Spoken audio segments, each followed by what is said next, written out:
आज हम लोग पुराणों का सांस्कृतिक महत्व पर चर्चा करेंगे। 4वीं शताब्दी ईस्वी से भारत में बौद्ध तथा जैन धर्म की तुलना में ब्राह्मण धर्म अथवा पौराणिक हिंदू धर्म को प्रधानता मिलने लगी। 12वीं शताब्दी के आते आते बौद्ध और जैन धर्म नगण्य हो गए। बौद्ध धर्म लगभग भारत में समाप्त हो गया और जैन धर्म बहुत ही अल्प मात्रा में आ गया था। और यही काल था भारत में पुराणों की रचना हो रही थी। लगभग अधिकांश पुराणों की रचना इसी काल में हुई, 4वीं शताब्दी ईस्वी से लेकर 12वीं शताब्दी ईस्वी के मध्य। और इन पुराणों ने तत्कालीन पौराणिक हिंदू धर्म को लोकप्रिय बनाने का काम किया। धार्मिक दृष्टि से इस काल को पौराणिक युग भी कहते हैं। इसकी अपनी कुछ प्रधान विशेषताएं थी। एक तो कर्मकांड की जटिलता। मौर्य सातवां युग में वैदिक देवताओं और यज्ञों के स्थान पर देव मूर्तियां बनने लगी थी। अवतारों के मंदिर बने और उनकी पूजा अर्चना प्रारंभ हुई। वो उपासना विधि सादगीपूर्ण थी। मूर्तियों में दिव्य शक्तियों को आरोपित किया गया। मूर्तियां दिव्य शक्ति के प्रतीक रूप थी। यज्ञों के बड़े आडंबरों में दबे हुए उत्तर वैदिक युग के धार्मिक जीवन में और पूर्व वैदिक युग के आरंभिक सरल वैदिक धर्म में जितना अंतर था, मध्यकालीन विशाल मंदिरों के सिंहासनों पर बैठने वाले सर्वाभूषणों से अलंकृत देवताओं के पेचीदा क्रियाकलापों और व्रतों, उपवासों तथा जपों के दिखावटीपन में लिपटी हुई मध्य युग की पूजा में सातवां युग के आरंभिक सरल पौराणिक धर्म में उतना ही अंतर था।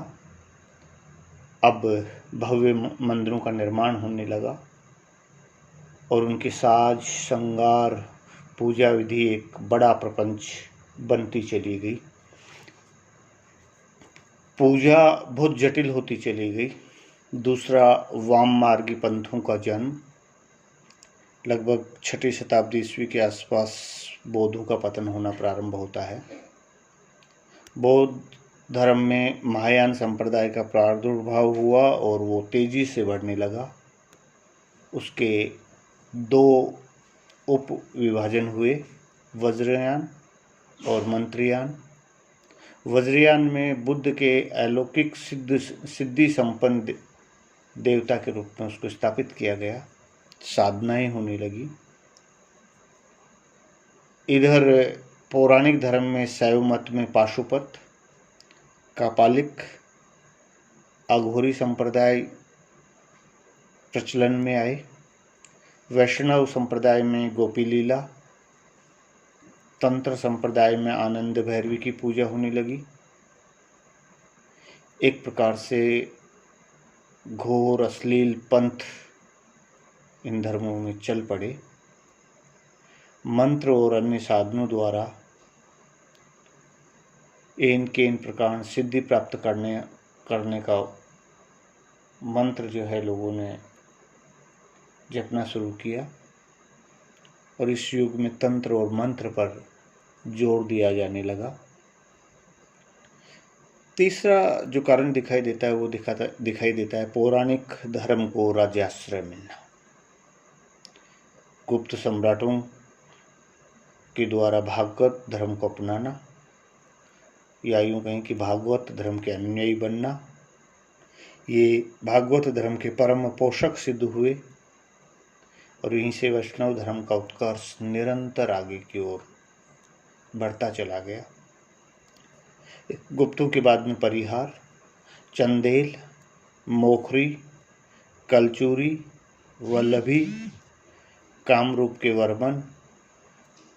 राजा या तो वैष्णव थे या फिर शैव थे। बंगाल में पालवंशी राजा शासक जो थे वो बौद्ध धर्म के अनुयायी थे। सैनवंशी प्रारंभ में वैष्णव थे, बाद में शैव हो गए। दक्षिण में चालुक्य जैन धर्म के पोषक रहे, लेकिन बाद में उन्होंने हिंदू धर्म को स्वीकार कर लिया। तो पल्लव वंश शैव मत को मानता था। दक्षिण के होयसल वैष्णव संप्रदाय को मान्यता देते थे। इस प्रकार भारत में जो पौराणिक धर्म था या ब्राह्मण धर्म जो था वो वैष्णव, शैव, शाक्त तथा अन्य छोटे छोटे संप्रदायों में विभक्त होता चला गया। अनेक संप्रदायों का इस काल में जन्म हुआ। साम्यवादी हिंदू धर्म, जैसे जैसे धर्म का विकास हुआ, मंदिरों का निर्माण प्रारंभ हुआ और उन मंदिरों में देवताओं की प्राण प्रतिष्ठा की जाने लगी। पुराणों में ब्रह्मा, विष्णु, महेश 3 प्रधान देवता माने गए। ब्रह्मा उत्पादक के रूप में, विष्णु पालक के रूप में, महेश संहारक के रूप में। इनकी शक्तियों को पौराणिक धर्म में मान्यता दी गई। ये इन तीनों में आपस में समन्वय था, कोई विरोध नहीं था। सांप्रदायिक विरोध इनमें आपस में कोई नहीं था। तो भारत में देवताओं की पूजा उपासना प्रारंभ हुई। नवीन पद्धतियाँ जो उभर कर आई उनके साथ में पुराने वैदिक अनुष्ठानों का भी विरोध नहीं हुआ, वो भी चलते रहे किसी न किसी रूप में। भारतीय समाज में विष्णु, शिव, दुर्गा, गणेश की भी पूजा होने लगी। वैदिक अनुष्ठानों के साथ साथ में वेदांत का ज्ञान भी लोग प्राप्त करना चाहते थे। गुप्त काल में सम्राटों ने अश्वमेध यज्ञ आदि किए। वैदिक यज्ञों के साथ साथ वैष्णव धर्म के पालन में कोई विरोध नहीं किया गया। हरिहर की पूजा इस काल में प्रारंभ हुई। सांप्रदायिक मतभेद नहीं था, सबको अपने अपने इष्ट को पूजने की, उसकी पूजा अर्चना करने की स्वतंत्रता थी।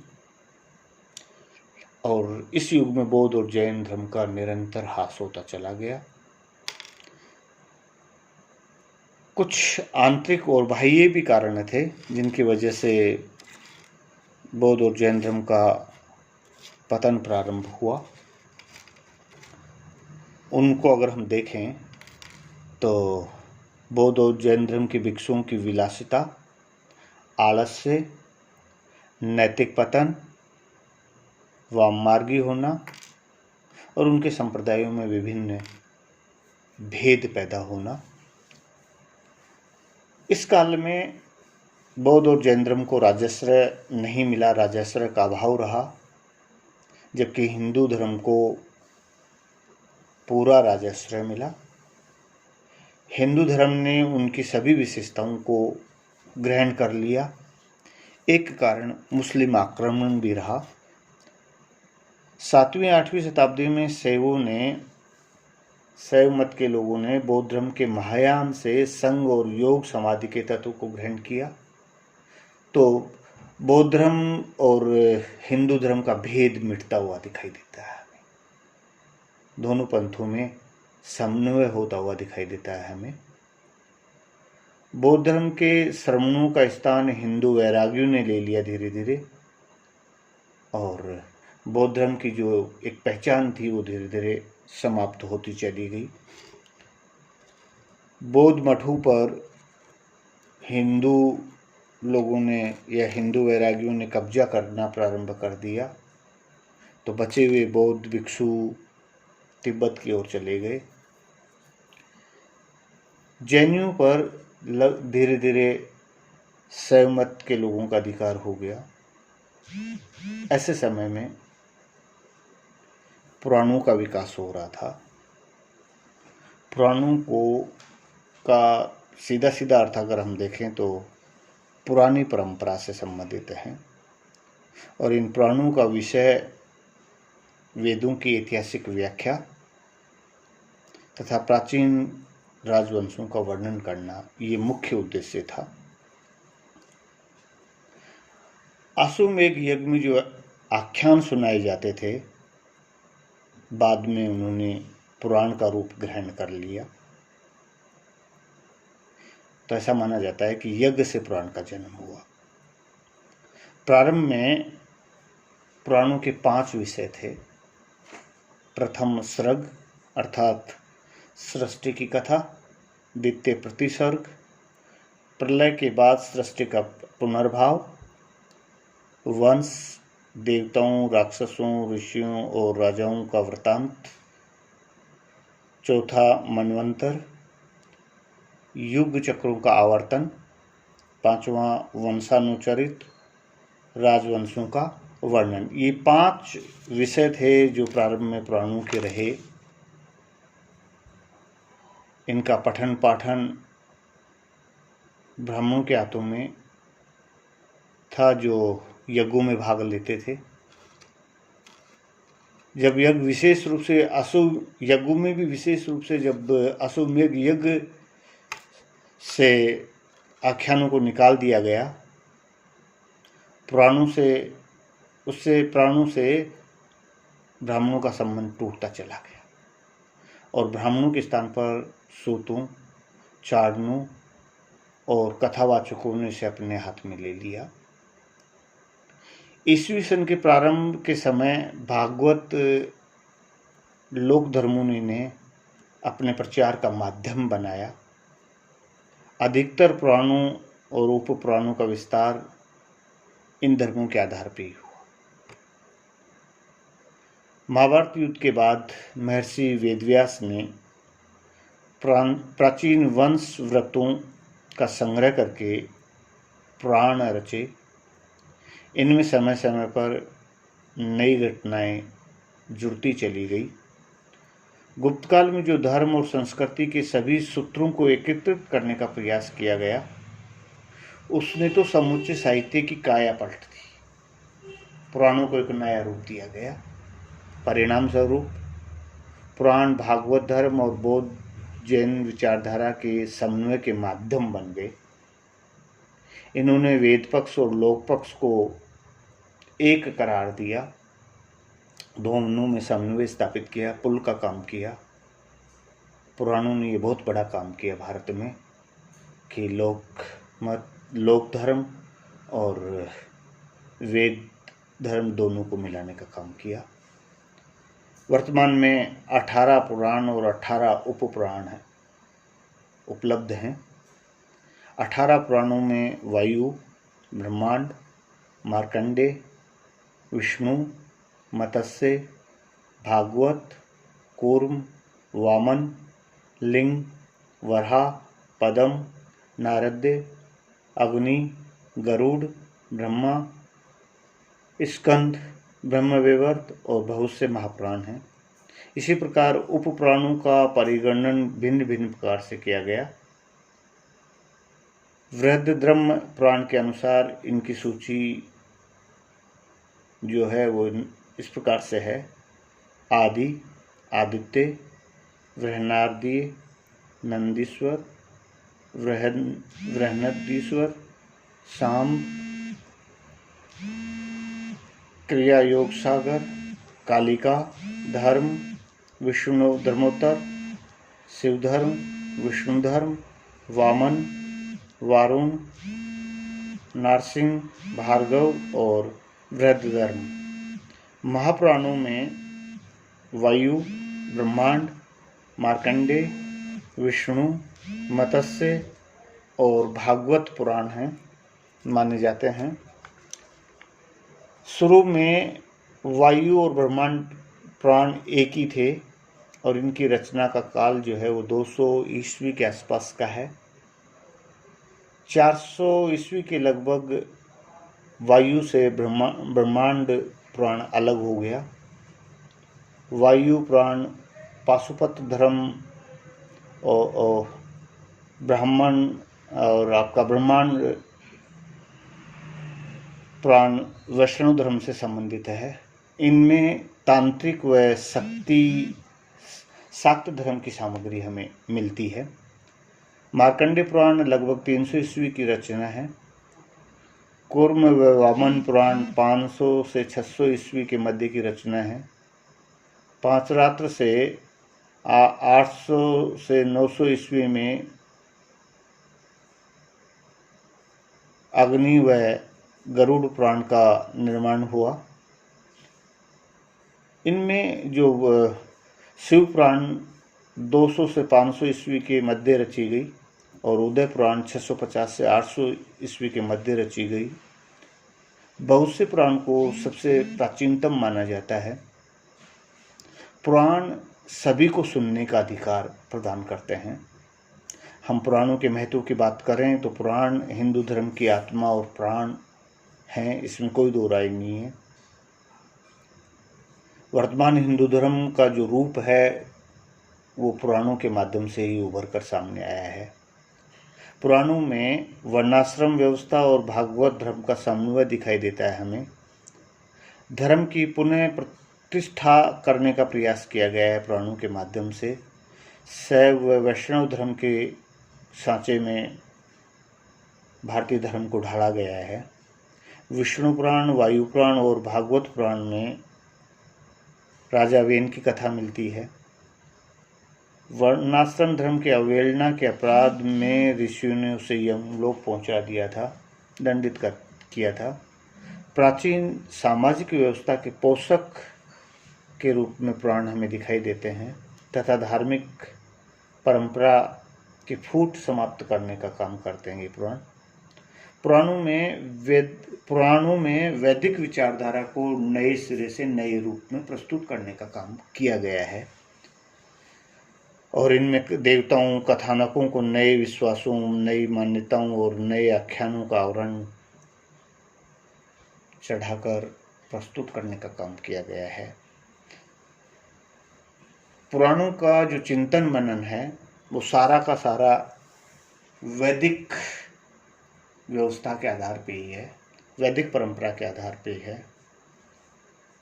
पुराणों पर महायान संप्रदाय का प्रभाव दिखाई देता है। महाकरुणा और लोक मंगल के आदर्श को भी पुराणों में अपनाया गया है। पुराणों में कर्म फल पर जोर दिया गया है।